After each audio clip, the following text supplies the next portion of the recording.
Porque eu estava num debate de saúde pública esses tempos, falando justamente sobre isso. Porque o Alexandre Sadeh, não citei nome de ninguém, mas citei o dele, né? O Alexandre Sadeh, ele é um dos vou falar cabeção aqui, nos psiquiatras que tratam crianças transgêneros. E ele tava nessa discussão. Eu falei para ele, sabe o que é bonito de ver aqui endocrinologista, psiquiatra, todo mundo discutindo aqui o tratamento correto? É porque eu acho que isso é bonito, mas não funciona. Porque vocês querem tratar 1% da população, quando os 99% da população vai fazer isso por conta própria. Porque eles não estão aqui com preparo, não tem como chegar até esse lugar. Eles não têm como ter todo esse acompanhamento, fazer 2 anos de tratamento. Eles não vão fazer isso. É a minoria. A maioria quer o quê? Solucionar o problema. Que é a mesma coisa que eu vivi, solucionar o problema. Qual é o problema? Pareço menino. E eu não sou homem, eu quero parecer uma mulher. O que eu faço? Tudo que eu tenho direito. Aí você faz, no meu caso, silicone industrial para ficar com o quadril mais largo, com o bumbum maior. Eu quero saber como é que é isso. Onde é que tu foi? Tu ficou com medo? Eu fiquei, podia ter morrido. Quantas morreram, né? Direto ali na injeção. Porque é um líquido que você coloca que pode entrar na corrente sanguínea, pode dar uma embolia pulmonar, pode travar uma veia e você vai morrer. Porque é extremamente caseiro. Hoje, as meninas trans hoje não passam por esse sofrimento, a maioria, porque elas estão seguindo um padrão mais natural. Mas há 20 anos atrás, não. A frase era, quem tem óleo, frita. Você tinha que ter silicone industrial para dizer que você era travesti. Travesti só era travesti se tivesse silicone industrial. Porque o padrão do corpo feminino era um. O padrão do corpo feminino hoje é outro. Mas quando tu foi colocado, tu sabia que tu podia morrer? Sabia, claro que eu sabia. E o que te leva aí mesmo assim? É o risco, na minha opinião, é a inconsequência da adolescência, no meu caso. Porque o adolescente, ele não vai tomar decisões racionais. Nem o adulto hoje toma, porque a razão quase não existe nos nossos dias. Todo mundo toma decisão a partir do que tá sentindo. Eu tô sentindo, vou lá. E vai no calor do momento. E eu fui direto nessa. Você sabia o que você tava fazendo? Claro que eu sabia o que eu tava fazendo. Podia dar errado? Podia. Deu certo? Entende? Você vai num jogo, numa roleta russa. E a maioria vai nessa roleta russa, sabendo que pode dar problema, pode cair no pé, pode ir no joelho, pode ir na panturrilha, pode trazer um monte de problema. Depois, quando é adulto, vai dar mais problemas ainda. Então a gente vai porque a gente quer rapidamente resolver o problema. Qual é o problema da pessoa? E como ela se enxerga. Se eu pareço um menino, eu preciso eliminar todas as formas de menino. No corpo já começa fazendo isso. O cabelo você faz crescer, o peitinho vai crescendo quando você vai tomando as injeções, né? De hormônio feminino, ele vai crescendo naturalmente. E aí depois você põe a prótese. Quando coloca a prótese, o seio já ficou definido. Então é um processo que vai acontecendo quase que naturalmente. Mas o que a gente vai vivendo nos nossos dias? O meu aconteceu assim, da experiência da vida. De sair na rua, né? Sair pro mundo para enxergar todas essas coisas. Mas o próprio Alexandre Sadeh escreveu um artigo, ele que é um dos maiores psiquiatras na área, e o movimento trans esmurrou ele, dizendo que 1% da população pode ter incongruência de gênero. 1%. Ele disse isso? Ele disse isso. Só que, a partir de um período, isso aumentou 1000%. E ele está dizendo que não, que isso é um modismo. Isso aqui é fala dele. Isso é um modismo. TikTok, Instagram, YouTube e um monte de lugar tá fazendo com que isso se torne algo natural. E as pessoas vão ensinando como você faz tudo isso. Então elas explicam, essa injeção que você tem que dar, você tem que comprar isso. E aí tá indo assim disparado. Aí você olha, o problema de todas as pessoas é o quê? Disforia do gênero, incongruência de gênero. E a gente deveria fazer uma atenção a tudo isso. Mas ninguém vai querer muito entrar nessa seara, porque é politicamente incorreta. Mas na fala do Alexandre Sadeh, que não é a minha opinião, né? Ou pode ser também, mas aqui na opinião dele, isso é modismo. Mas não é só ele que está dizendo isso, vários lugares. Então nem todo mundo vai conseguir... nem todo mundo vai dar certo nessas transições, porque a gente está vendo um índice de tentativa de suicídio muito alto entre os homens trans. A gente vê que 84%, eu vi esses dias numa pesquisa, que eles tentam. Mas aqui, eu fiz um texto falando sobre isso também. Eu acredito que o efeito colateral dos hormônios é a depressão, é um deles. Eu sei disso, porque na bula tá escrito isso. Não preciso nem ser um master para dizer isso. Tá escrito lá que é um dos efeitos colaterais. E a pessoa vai tomando, e isso vai mudando mudar a forma dela funcionar. Mas a gente não faz atenção a isso, porque a gente não tá se preocupando com o indivíduo.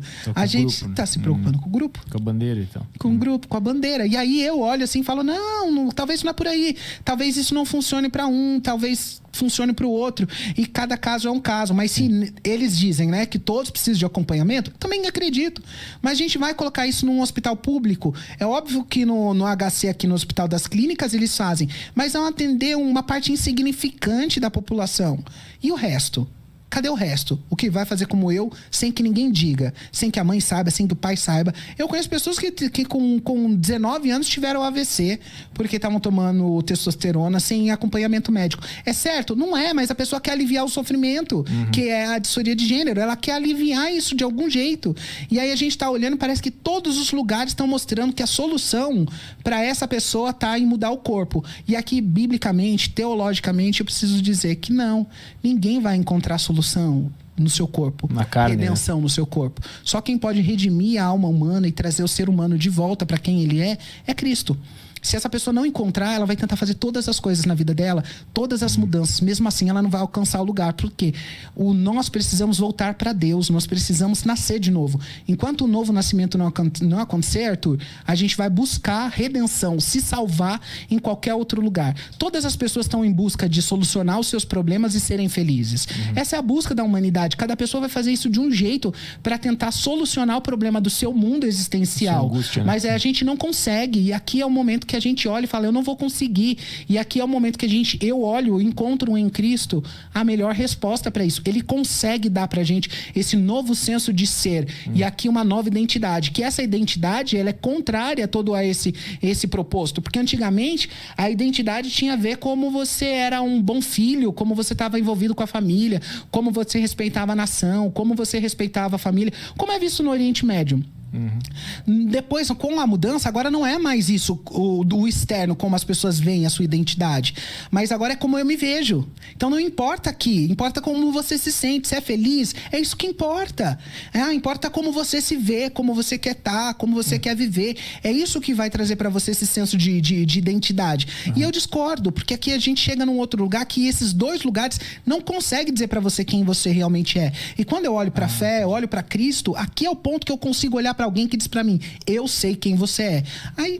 Mas o problema de usar Cristo ou Jesus não é que para muita gente isso pode parecer piegas. Para quem não conhece, para quem não é religioso, quem não estudou a história, vai te ouvir falando, a resposta está em Jesus. Aí a pessoa vai pensar, que Jesus? Isso aí você é um cara da Bíblia, não conversa com a pessoa. Mas por que a gente pensa isso? Porque há um senso de busca de salvação de mundo, que eu tô dizendo aqui que salvação de mundo é tirar você do seu lugar de sofrimento e te dar felicidade, ok? A gente está tentando solucionar esse problema.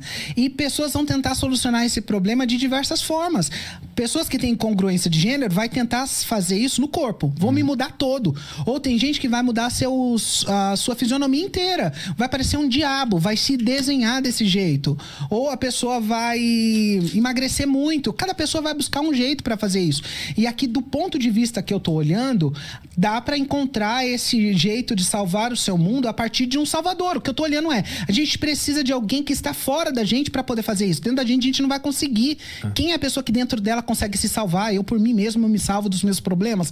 Cara, é entrar no absurdo. É isso. A Clarice Lispector vai dizer, entrar no absurdo. A Alberto Campos vai dizer a mesma coisa. Você vai entrar no absurdo, porque a vida parece sem sentido. Como você vai solucionar o problema da morte? Você não vai conseguir. Você vai entrar nessas guerras todas do campo do pensamento, que é meio complexo. Então, o que eu tô olhando aqui eu preciso de alguma coisa que tá fora de mim para conseguir fazer tudo isso. Quando a gente olha para a fé cristã, é para ver se ela é capaz de dar essas respostas que a gente está se questionando. As questões filosóficas aqui da vida é: quem eu sou? Da onde eu vim? Pra onde eu vou? Todo mundo quer saber isso, Arthur? Talvez, né? Mas a maioria das pessoas estão em busca de encontrar essas respostas. Mas elas estão tentando buscar, talvez, essas respostas, no meu ponto de vista, num lugar equivocado. Porque daí elas não conseguem materializar tudo, sabe? Colocar isso de uma forma mais clara, mais objetiva. E aí, quando eu tô colocando Jesus aqui, parece aquele papo, mas chegou num papo religioso. Não, mas é porque ali nele a gente consegue respostas. E não tô falando só, né? É óbvio que tem uma fé aqui, tem um salto de fé, tem, mas dá para pensar que dá para chegar ali. E qual é as respostas que ele tem para me dar? Questione-se. Questione-se, porque pode ser que chegue num lugar e você olha, agora eu sei quem eu sou. Agora eu consigo ter um parâmetro, porque como que eu vou olhar pra dentro de mim e tirar de dentro de mim todas as respostas? Como? É impossível isso. Então tu vai ficar se mudando o tempo inteiro, cavando um buraco. Mas é porque cada e hora nunca você vai ter lá. uma influência, Arthur. Sim, entendi o Cada ponto. hora você vai ter uma influência. Então é mais fácil delegar essas respostas pra essa entidade e confiar. Pra aliviar essa angústia que a gente tá vivendo aqui na carne. Mas é que aí esse ponto do jeito que você tá falando é o que a gente sente como a dor da culpa. O que tem gente que vai falar mal desse sentido, né?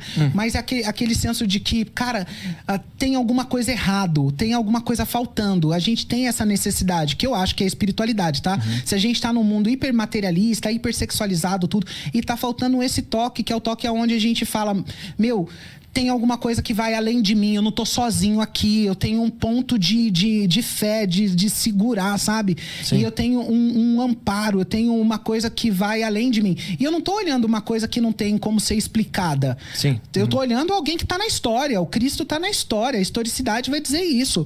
Agora eu tô olhando pra algo que me dá sustentação, porque eu tô olhando pra um Deus que se fez homem e habitou entre nós e tomou a forma humana. Isso aqui é a coisa mais louca do universo. Como que Deus desce do seu lugar e vem pra cá habitar entre nós e ainda morre, cara. Isso é a coisa mais absurda. Isso pra uns é escândalo e pra outros é loucura. E pra gente, a gente tá olhando como o poder de Deus pra salvação de todo aquele. E essa salvação não é só aqui, mas é algo que produz pra gente também um senso de eternidade, de não ter fim. Que aqui mora o meu ponto. Porque todo o meu conflito passou entre religião, lembra lá do ponto? Sim. Religião e vida, sentir e crer. Porque eu sempre fiquei me questionando, cara, e a morte? O que é a morte? Eu não dormia com a luz apagada, pra você ter noção, Arthur. Eu não dormia, eu tinha que ter uma luzinha acesa. Porque aquela sensação de nada pra mim era absurda. Aquela sensação, sabe? De morte, de fechado, de fim. Porque eu não acredito que eu nasci pro fim. Eu nasci pra viver pra sempre. E aí eu creio nisso. Quem vai dar essas respostas? A gente tem que buscar essas respostas na religião. Talvez tenha lugares que não dão boas respostas. Por isso que quando eu venho falar de Jesus, eu venho falar dele porque ele tá dando resposta. Ele tá dizendo, ainda que vocês morram, vocês vão viver. Eu sou a solução. Ele vai dizendo que ele é o caminho, a verdade e a vida. Então, cara, esse cara tá dando respostas. Ou Jesus era um lunático, ou ele era verdadeiro. As duas coisas não dá. E aí quando eu olho pra ele, eu falo, cara, eu não consigo desacreditar dele. E aí eu olho pra ele e eu vejo que eu preciso viver o que ele me diz. Se vocês amam a mim, o amor do Pai está em vocês, vocês obedecerão os meus mandamentos. Aí ele vai dizer que se vocês estiverem em mim e eu estiver em vós, vocês serão uns com o Pai. Então ele vai colocando cada coisa assim que vai dar senso de pertencimento. E aqui você vai definindo agora quem você é. Então é um senso de nova realidade. E aí o material começa a perder importância. É isso? Agora eu já não vivo mais o meu corpo, a minha beleza, a minha aparência, colocando eu, né? Colocando naquele lugar. Porque não é que a vida aqui não tem valor mais, Arthur. Mas é que não é só ela. Entendeu? Não é só ela, não é só isso aqui. Entendi. Porque o nosso ponto é, isso aqui nós estamos vivendo, mas também teremos um pós-vida. E o que será o pós-vida? Tem gente que vai falar, eu não sei, eu quero ver depois. Eu não quero ver depois. Porque se eu tenho um ponto onde diz pra mim que ainda que eu ande pelo vale da sombra da morte, eu não vou temer mal algum. Porque ele vai estar comigo, então eu tenho uma segurança para esse momento, que é o momento mais tenebroso da humanidade, ou não? Né? O momento da finitude. É tenebroso. Os filósofos morreram batendo cabeça nisso. Eles ficaram ali o tempo todo. Muitos se suicidaram não conseguindo lidar com essa questão. Porque é uma questão que precisa de resposta. E aí você vai buscar na religião, você vai buscar na que for. E quando você encontra, por exemplo, no meu caso, encontrar em Cristo essa resposta, mano, me fez muito bem. Mas aí você pode, na continuação, perguntar comigo como eu cheguei até essa resposta. Porque aí é um ponto muito crucial. É experiencial, mas é o ponto crucial. Porque, Robert, porque você deixou de ser mulher, cara?